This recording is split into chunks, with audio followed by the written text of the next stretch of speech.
prayer. Let's pray together, may we? Yes.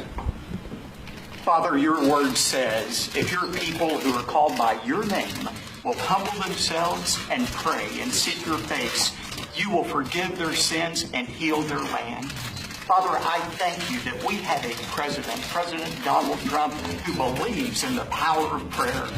We thank you for a vice president like Vice President Pence, who works alongside of him. And we thank you that the president had the wisdom to call our nation right now for a day of prayer this coming weekend, Father. This is what we need.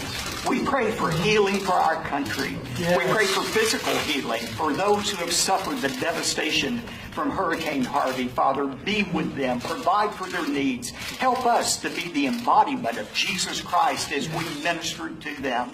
But Father, we also want to pray for spiritual healing, emotional healing for our country. This country has been bitterly divided for decades upon decades, and now you have given us a gift.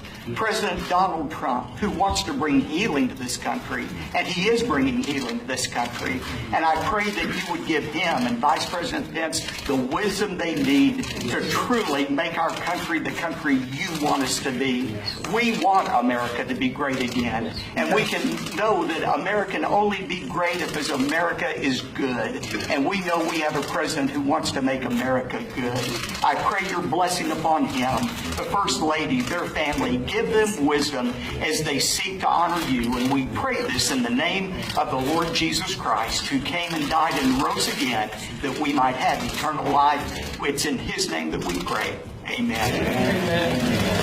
Beautiful. Thank you very much.